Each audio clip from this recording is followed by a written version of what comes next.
तब नूह और उसके बेटे, पहले दाखिल कौन हुआ है? नूह। जब नूह दाखिल हो गया तो फिर उसके बेटों को भी दाखिल होने में कोई प्रॉब्लम नहीं है। फिर आगे क्या लिखा है? उसकी बीवी, तो जो बंदा भी चला गया तो मुंडे भी चले गए तो बुढ़ी ने बाहर की करना, उसको भी जाना है, वो भी कश्ती के अंदर चली जाती है। तो जो सौरा भी चला गया तो सास भी ते बंदे भी सारे चले गए तो फिर नूह नू की मसला है। आगे क्या लिखा है? और उसके बेटों की बीवियां उसके साथ तूफान के पानी से बचने के लिए कश्ती में गए। सो लीड कौन करता है? लीड हमेशा हेड करता है। जितने आप में से हेड्स हैं, अपनी फैमिली के सरबराहान हैं, सबसे बड़ी जिम्मेदारी आप पर है। आपका अगर एक बच्चा भी कश्ती से बाहर रह गया, आप पछताएंगे, आप रोएंगे, क्योंकि वो कश्ती से बाहर रहने का मतलब क्या है कि उसकी जिंदगी तबाह हो, बर्बाद हो गई।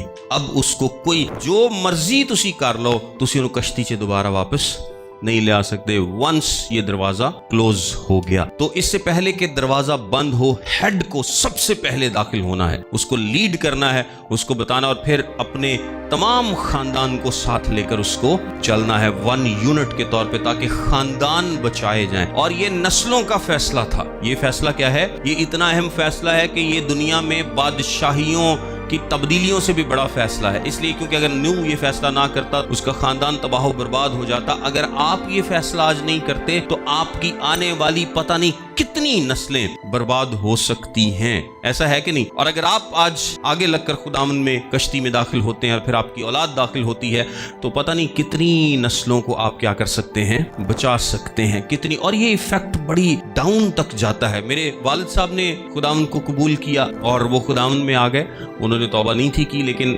उन्होंने एक फैसला किया कि मैं खुदावंद में आऊंगा, और पूरा घराना हमारा क्या हुआ, इस तरफ मूव किया।